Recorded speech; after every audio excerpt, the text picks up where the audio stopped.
গিমার শাক। আজকে কিন্তু আমি রান্না করব একটা স্পেশাল খাবার, সেটা হচ্ছে গিমার শাকের ভাজি। গিমা শাক বা গিমা কী জিনিস সেটা কিন্তু অনেকেই জানবেন না। উত্তরবঙ্গের যারা মানুষ আছেন তারা তো চিনবেন, আবার উত্তরবঙ্গ ছাড়াও কিন্তু এটা কিন্তু গোটা বাংলাদেশেই হয়ে থাকে। তবে কিছু এলাকার মানুষ খেতে জানে আর কিছু এলাকার মানুষ খেতে জানে না। অনেক পুষ্টি গুণে সমৃদ্ধ হচ্ছে গিমা শাক। এই শাকগুলো দেখতে কিন্তু মেহেদি পাতার মতো, আর খেতে কিন্তু একেবারে করলার তিতার মতো। অনেক দিন আগে আমি এই শাকগুলো একটা ভ্যানে পেয়েছিলাম, তো সেখান থেকে কিনে নিয়ে এসে আমি আমার বরকে খাইয়েছিলাম, আর সেই থেকে তার স্বাদটা মুখে লেগে আছে। এখন হুট করে বাজারে এই শাক আবার পেয়েছে, তো সে কিনে নিয়েছে।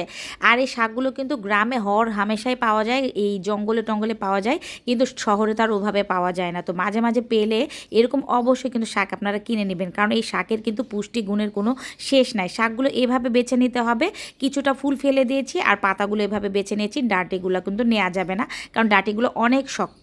এখান থেকে শুধুমাত্র পাতাগুলো বেছে নিলেই বেশি ভালো হয়, ফুলগুলো না নিলে আরও বেশি ভালো হয়, কারণ হচ্ছে ফুল কিন্তু নিলে অনেক বেশি তিতো লাগবে। তো আমি ফুল পাতা সহই নিয়েছি, যেহেতু আমার বরমশাই তিতো বেশি পছন্দ করে। আর এই শাকটা আমি যেভাবে আজকে রান্না করব তার জন্য সবকিছু জোগাড় করে নিয়েছি। দেখতেই পাচ্ছেন, আলু কুচি, একেবারে দেশি ছোট চিংড়ি, রসুন আর পেঁয়াজ কুচি নিয়ে নিয়েছি।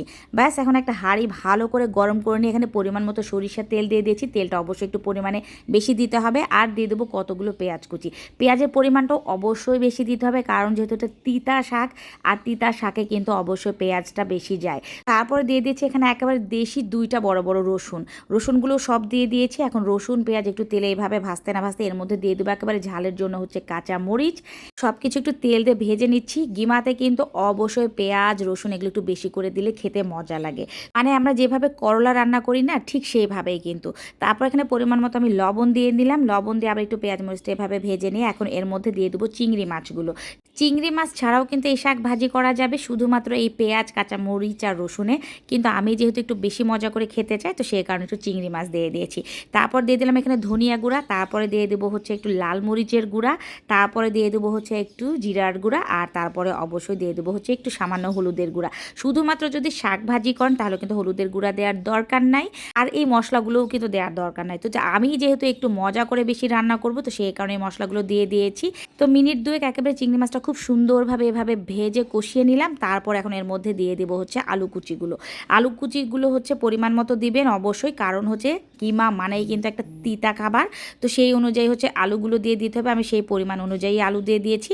এখন আলু দিয়ে এটা আমি কিছুক্ষণ ভাজবো, ঢাকনা দিয়ে ঢেকে, জালটা একটু ধীরে দিয়ে দিয়ে, মানে আলুটা সিদ্ধ হতে সর্বোচ্চ 2 থেকে 3 মিনিটের মতো সময় লাগবে। 2 থেকে 3 মিনিট পরে দেখবেন যে একেবারে কিন্তু আলুগুলো দারুণভাবে সিদ্ধ হয়ে গেছে। মানে আলু ভাজি করতে কিন্তু মোটেও বেশি একটা সময় লাগে না। তো আমি 2 থেকে 3 মিনিটের মতো একটু জালটা কমিয়ে দিয়ে এভাবে ভেজে নিলাম, আর এর মধ্যে কিন্তু একদম আলুগুলো সিদ্ধ হয়ে গেছে।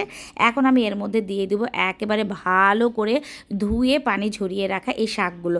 এই শাকগুলো ধুতে হবে একটা ছাকনার সাহায্যে, কারণ যেহেতু এই শাকগুলো একদম একটা একটা করে ছোট ছোট পাতা, এগুলো নাচারা কিন্তু পড়ে যাবে। তো আমি ভালো করে একদম পরিষ্কার করে ধুয়ে একটু পানি ঝরিয়ে নিয়েছি।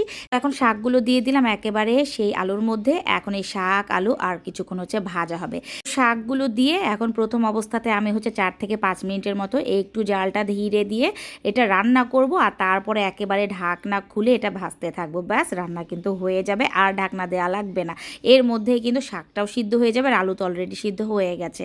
তো এইভাবে যদি গিমার ভাজি করেন, সত্যি কথা, যারা গিমার শাক কখনো কোনো দিনও খাননি, আজকের এই রেসিপিটি যদি দেখতে পান, অবশ্যই এই শাক চোখে পড়লে কিনে নিয়ে এসে বাসাতে এভাবে রান্না করে খাবেন। এত বেশি মজা লাগে এই খাবারটা, কি আর বলবো। আর যাদের মুখের রুচি নাই তাদের জন্যে তো মানে এই শাকের এই রেসিপির জুড়ি নাই। আর তা বাদেও কিন্তু এই গিমা শাকে একেবারে পুষ্টি গুণে মানে ভরপুর। তো যাই হোক, আমি হচ্ছে আলু দিয়ে শাক দিয়ে ভালো করে একটু মুচমুচে করে ভেজে নিলাম। আমার কিন্তু ভাজি মোটামুটি শেষের পর্যায়ে। এটা এখন এইভাবেই নামিয়ে ফেললেই হয়ে যাবে।